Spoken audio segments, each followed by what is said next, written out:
Package na siya. Naiyak na kaya ako.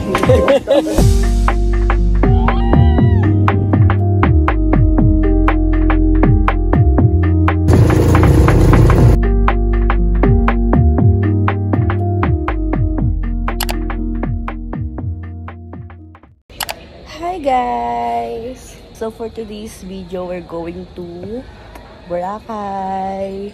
Pero dito kami manggagaling sa Iloilo.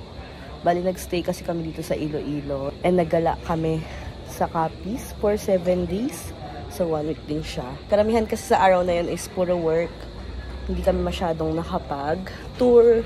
So, punta kami sa Boracay. So, ayun, purely vacation yon. And kasama ko kayo sa vlog.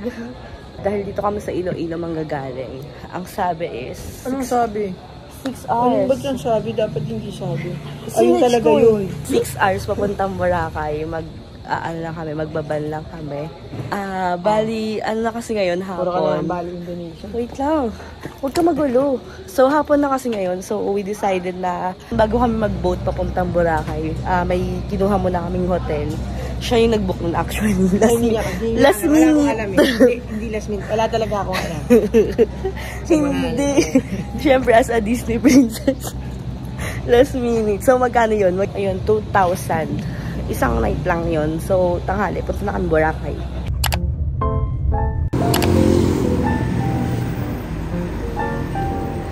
After 4 hours na biyahe, nandito na po kami sa Katiklan. And dito po kami magstay for the night sa SE Hotel. So, ayun. Mabilis lang yung biyahe kasi nakahaban kami. And ang nagastos namin doon is 1,950. Binayaran kasi namin kasama yung sa luggage. Madami kaming dala. Kaya for 3 person ata yung binayaran namin. By the way, yung SE Hotel po pala is malapit lang siya sa port.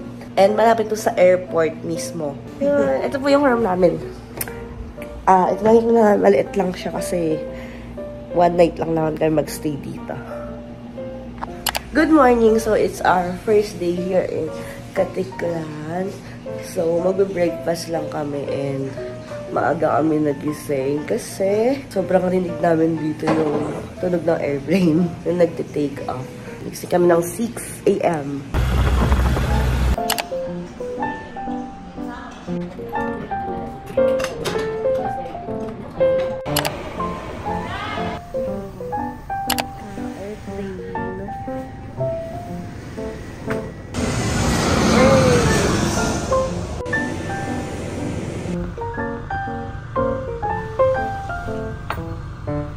Kunwari.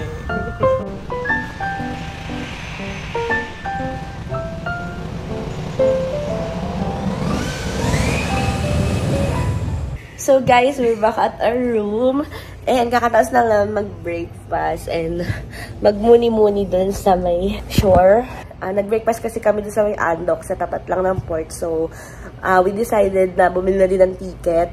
So, dito pala, pagka pupuntahan ng Boracay, may babayaran kayong environmental fee and terminal fee na 150 pesos.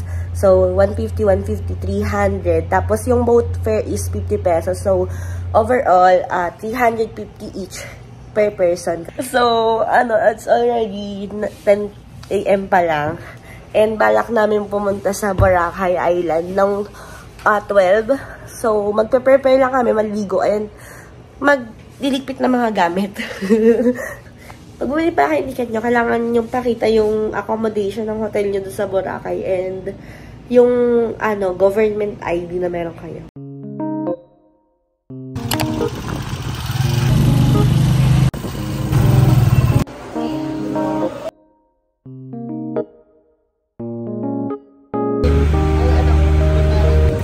Thank you po. Pagod.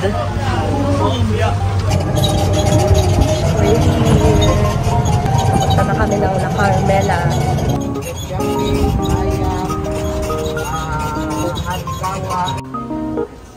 We're already here at La Carmela de Boracay. Kaso 2 PM pa yung check-in namin. So, mag-wait muna kami dito.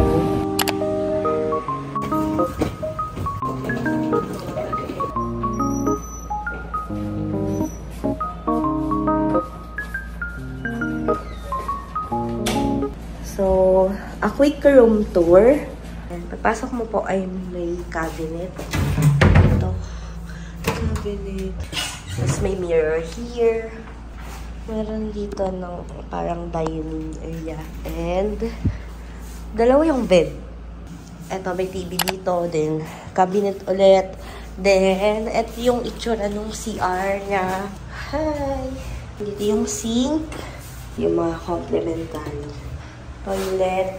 Then, yung shower. Actually, wala akong alam dito. Si Jempot lahat nag-book nito because it's his belated birthday gift to me.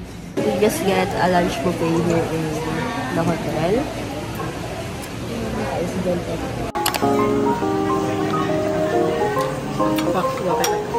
Mama akong soup. Disney princess.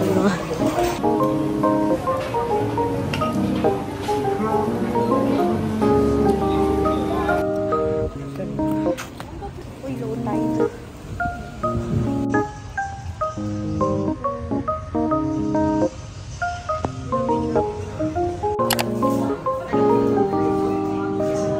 Wala mo yung Starbucks dito sa hindi natin mararating.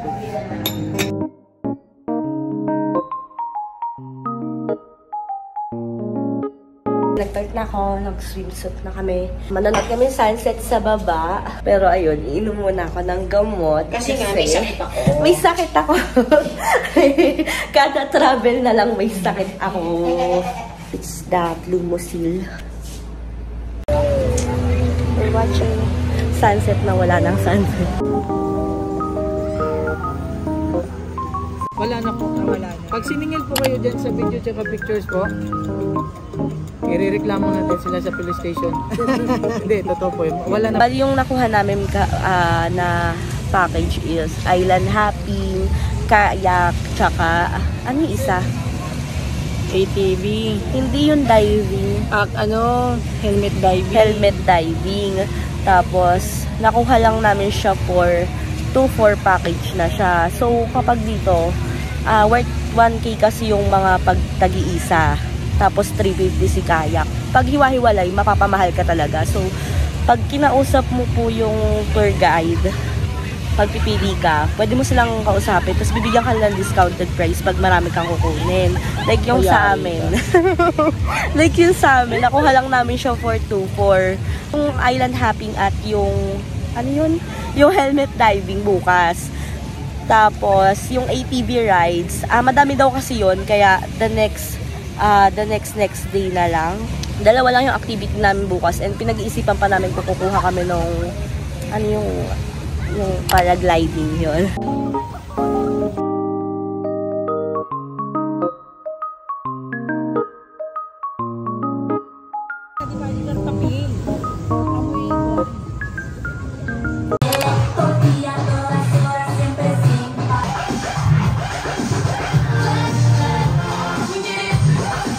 Amazing nung fire dance. Ano masasabi mo? Sila yung nagpe-perform pero ako yung kinakaba. Galing nila, grabe.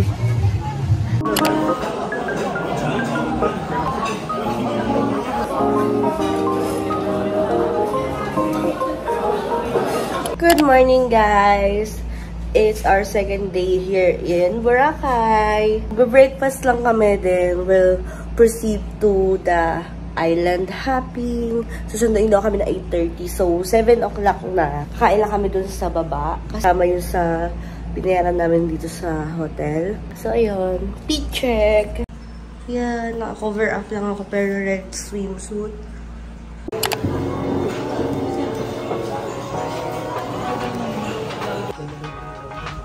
If ever po na mag-snorkeling.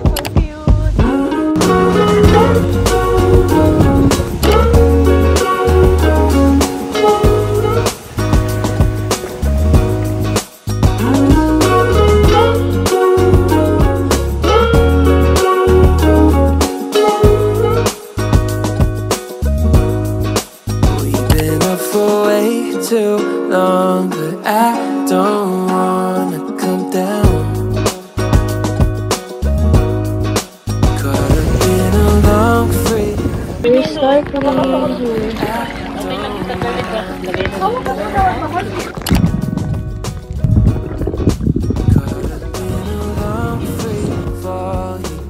going to eat lunch. Sabi 1 minute walk lang. Hindi siya 1 minute walk. Sway for a minute, the plane moves side to side.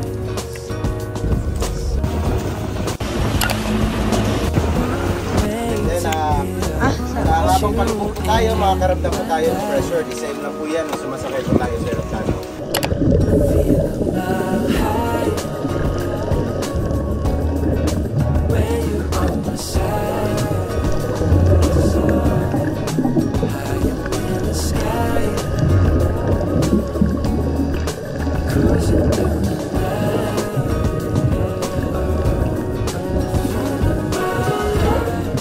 Tapos na kami mag-helmet diving. Nag-enjoy ako. Naiyak na kaya ako. Natatakot ako. Sabi ko ito, Emerson, tumalon-talon agad. Hindi. Nung andun na, okay na ako. Kala ko kasi pag gumanon siya, may papasok na tubig. Wala, pressurize niya. Kala ko nga eh.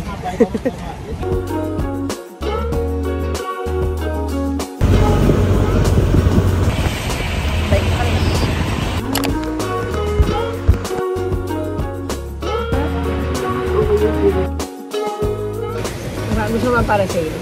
Ano ba? Ako, tayo ko si Kuya.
So ayun, kakatapos na lang yung parasailing and kumain ng yaw-yaw.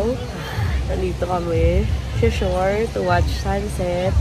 Sa parasailing pala, ang binayad namin is, it's supposed to be 2,000 pero dahil suki na kami ni Kuya, binigay niya ng 1,600. Charot. Basta binigay niya sa amin 1,600 kasi sa kanya din kami unang kumuha nung sa package nung umpisa. So 1,600 tapos may inarkilahan kami ng camera 360 kang sobrang ang ganda ng mga kuha namin and video pala siya. So kami na lang yung mag-i-snapshot. Bali, aarkilahin mo siya for 1K. Grabe, sobrang sulit guys. Kung pupunta kayong Boracay, I suggest you to try the parasailing. Nakaka-emotional pag nasa taas. Promise, naiyak ako. Ang ganda. Ang breathtaking ng view and makes you wanna be thankful to yung sa things na yung kung nasan ka ngayon, yun, parang na-appreciate mo yung things na gano'n pag nandun ka na sa taas. Kasi wala kang gagawin kundi tignan yung view and i-appreciate yun. Love you. So far, ang pinaka-favorite ko sa activities na ginawa namin is yung parasailing.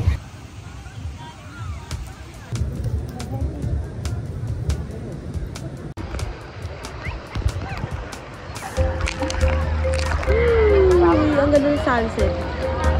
Ang ganda, B! Ang ganda.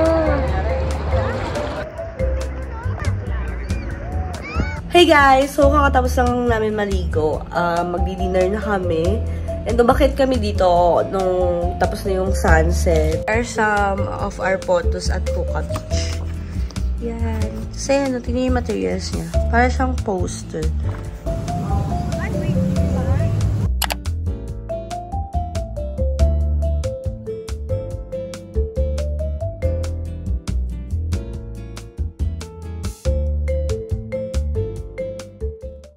It's our third day here in Boracay. We're eating breakfast lang and we're gonna take pictures in Crystal Kayak.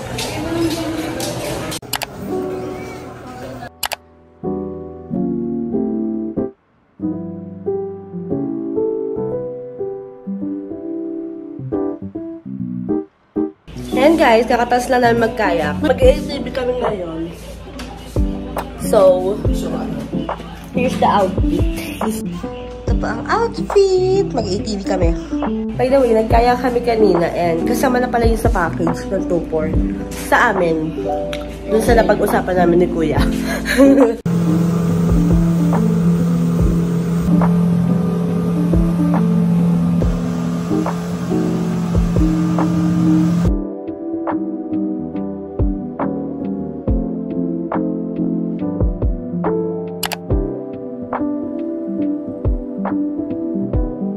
We're finally here at mainland para mag-ATV.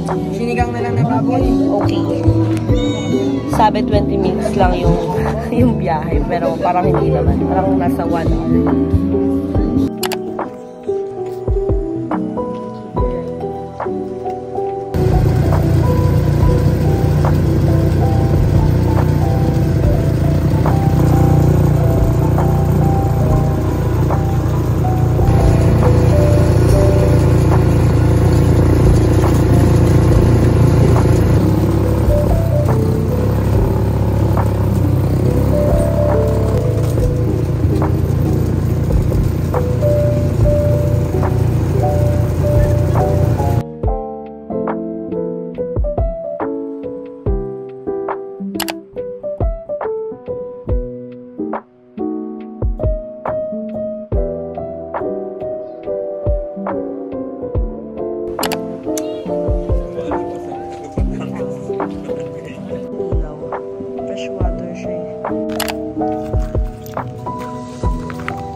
We're heading back at the hotel. Tapos tayo mag-ATV. Enjoy ka? Hindi masyado, no? Nag-enjoy kami pero hindi siya yung katulad no, sa Bohol. Mas gusto pa rin namin yung ATV dun kasi marami na pupuntahan. Pero maraming pwedeng gawin dun sa area. Me!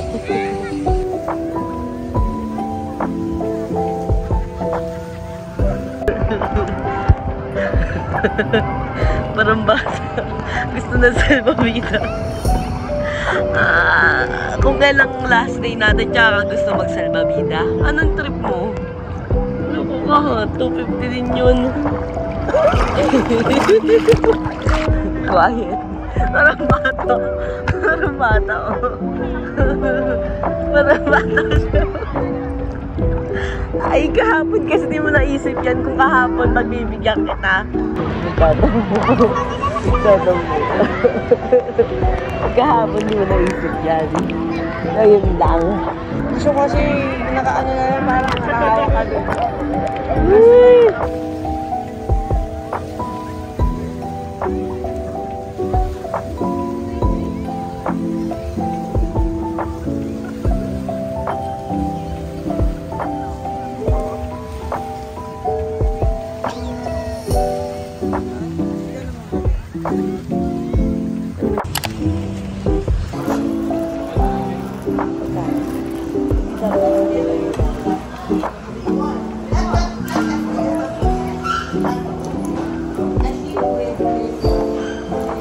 Hey guys, so it's our 4th day here in Boracay and our last day na rin. So kagabi hindi na ako masyadong nakapag-vlog na after ng dinner kasi ayun, tinamaan ako ng antok at pagod.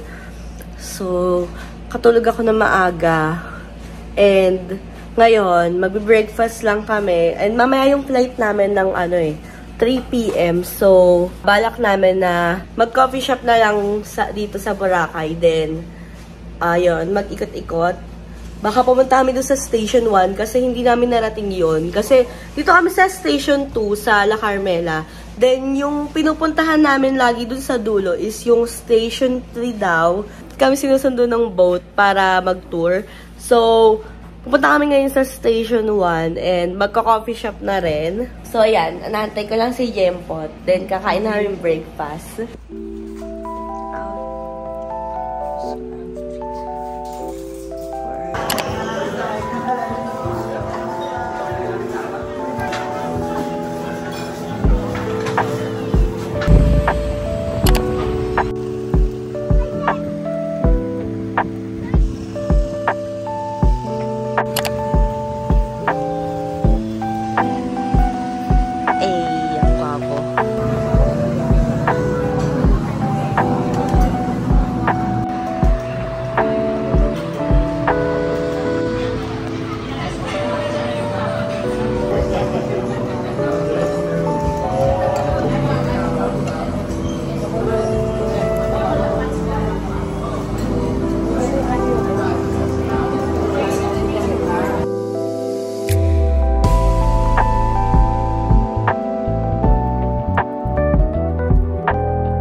Hey guys! So, ayun, kakauwi lang namin from Station 1 sa Sunnyside Cafe. And, nabusog kami. So, eto, nag-ready na lang kami. Actually, tapos na. Nag-aantay na lang kami nung papanik dito kasi mag-check out na kami. And, pupunta na kami dun sa port para maihatid na din kami dun sa airport.